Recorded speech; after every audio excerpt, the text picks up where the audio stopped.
नमस्कार। आज के वेबिनार की थीम आत्मनिर्भर in defence, call to action.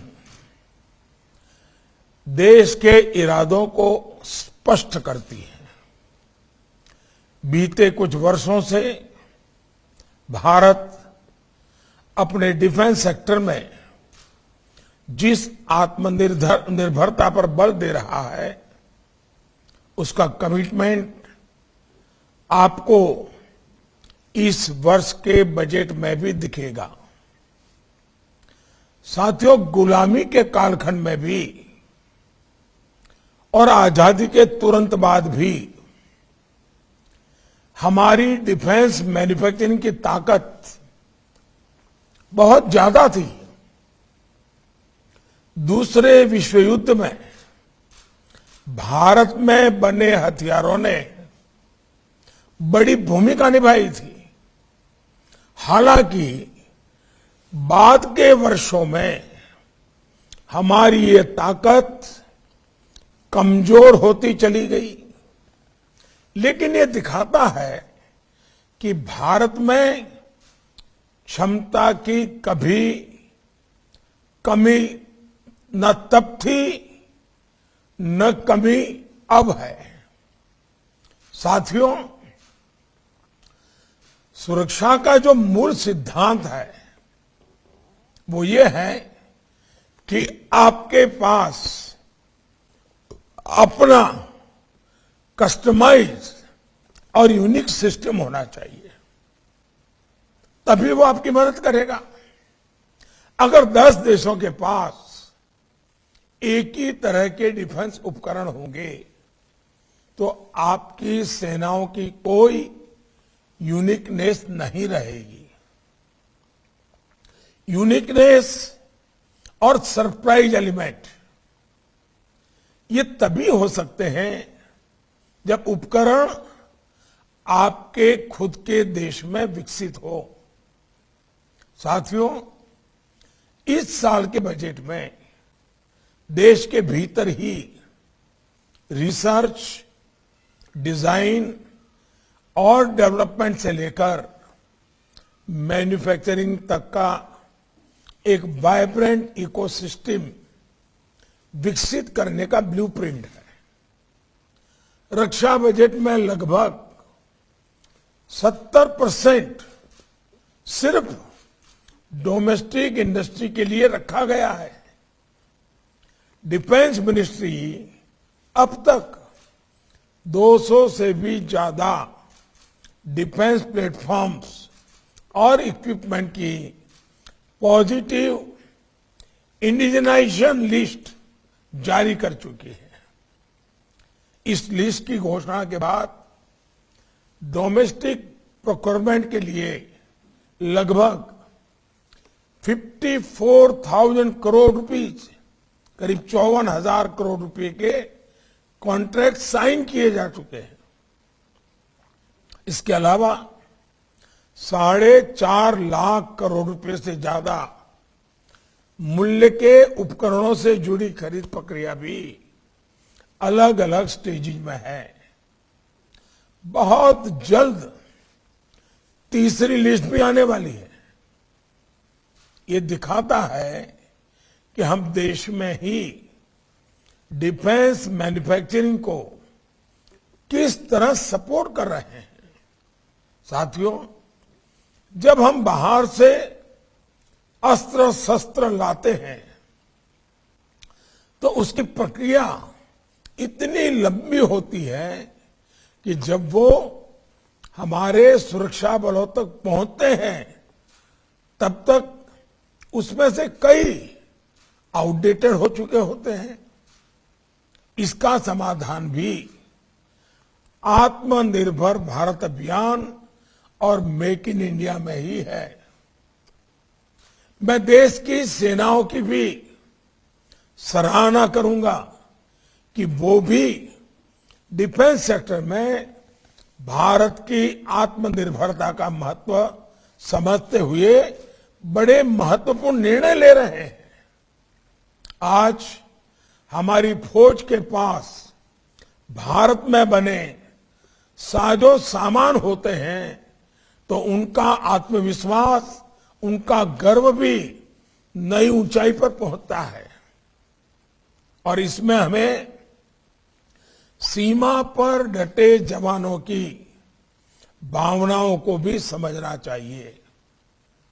मुझे याद है जब मैं सत्ता के किसी गलियारे में नहीं था, मेरी पार्टी का काम करता था, पंजाब मेरा कार्यक्षेत्र था, तो एक बार वाघा बॉर्डर पर जवानों से गपशप करने का मौका मिल गया। वहां जो जवान तैनात रहते थे, उन्होंने चर्चा के दौरान मेरे सामने एक बात कही थी और वो बात मेरे मन को छू गई थी।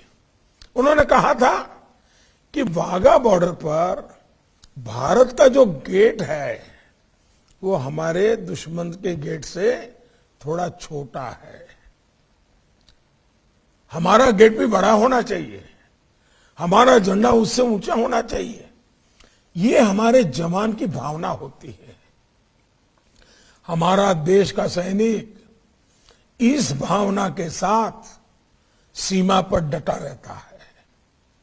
भारत में बनी चीजों को लेकर उसके मन में एक अलग स्वाभिमान होता है। इसलिए हमारे जो रक्षा उपकरण होते हैं उनके लिए हमें अपने सैनिकों की भावनाओं का आदर करना चाहिए। ये हम तभी कर सकते हैं जब हम आत्मनिर्भर होंगे। साथियों, पहले के जमाने में युद्ध अलग अलग तरीके से होते थे, आज अलग तरीके से होते हैं। पहले युद्ध के साजो सामान में परिवर्तन आने में दशकों लग जाते थे, लेकिन आज युद्ध के हथियारों में देखते ही देखते बदलाव आ जाता है। आज जो शस्त्र है उन्हें आउट ऑफ डेट होने में समय नहीं लगता है। जो आधुनिक टेक्नोलॉजी आधारित हथियार है वो तो और भी जल्दी आउट ऑफ डेट हो जाते हैं। भारत की जो आईटी की ताकत है वो हमारा बहुत बड़ा सामर्थ्य है। इस ताकत को हम अपने रक्षा क्षेत्र में जितना ज्यादा इस्तेमाल करेंगे, हमें उतने ही सुरक्षा में हम आश्वस्त होंगे। जैसे अब साइबर सिक्योरिटी की बात ले लें, अब लड़ाई का वो एक हथियार बन गया है और वो कोई सिर्फ डिजिटल एक्टिविटी के लिए सीमित नहीं रह गई है, ये राष्ट्र की सुरक्षा का विषय बन चुका है। साथियों, ये भी आप भली भांति जानते हैं कि डिफेंस सेक्टर में हमेशा किस तरह का कंपटीशन रहा है। पहले के समय में बाहर की कंपनियों से जो सामान खरीदा जाता था उसमें अक्सर भांति भांति के आरोप लगते थे। मैं उसकी गहराई में जाना नहीं चाहता हूं, लेकिन ये बात सही है कि हर खरीदी से विवाद पैदा होता था। अलग अलग मैन्युफैक्चरर्स के बीच जो कंपटीशन होता है उसके कारण दूसरे के प्रोडक्ट को नीचा दिखाने का अभियान निरंतर चलता रहता है और उसके कारण कंफ्यूजन भी पैदा होता है, आशंका भी पैदा होती है और भ्रष्टाचार के दरवाजे भी खुल जाते हैं।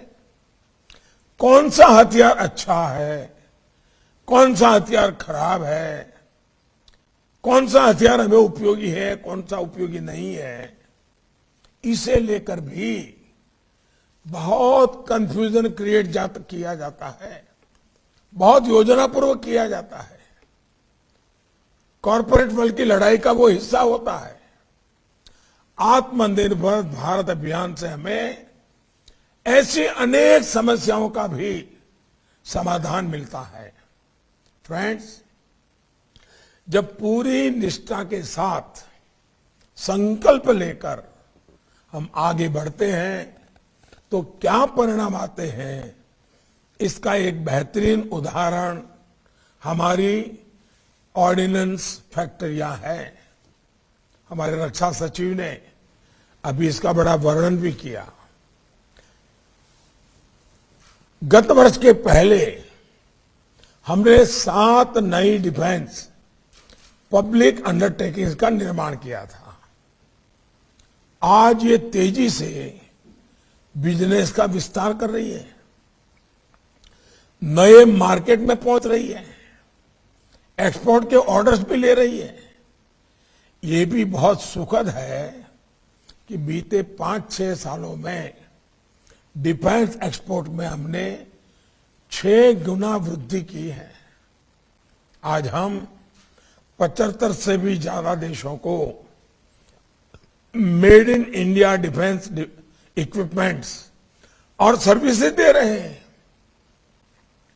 मेक इन इंडिया को सरकार के प्रोत्साहन का परिणाम है कि पिछले 7 सालों में डिफेंस मैन्युफैक्चरिंग के लिए 350 से भी अधिक नए इंडस्ट्रियल लाइसेंस इश्यू किए जा चुके हैं, जबकि 2001 से 2014 के 14 वर्षों में सिर्फ 200 लाइसेंस जारी हुए थे। फ्रेंड्स, प्राइवेट सेक्टर भी डीआरडीओ और डिफेंस प्लस डिफेंस पीएसयूज इसकी बराबरी पर आए, इसलिए डिफेंस आर&डी बजट का 25% इंडस्ट्री, स्टार्टअप्स और एकेडमिया के लिए रखा गया है।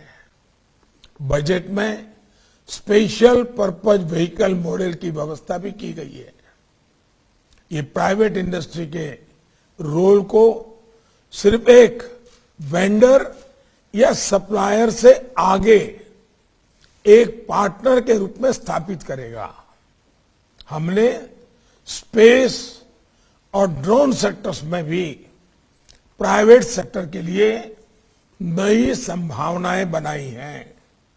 उत्तर प्रदेश और तमिलनाडु के डिफेंस कॉरिडोर्स और इनका पीएम गति शक्ति नेशनल मास्टर प्लान के साथ इंटीग्रेशन देश के डिफेंस सेक्टर को जरूरी ताकत देंगे।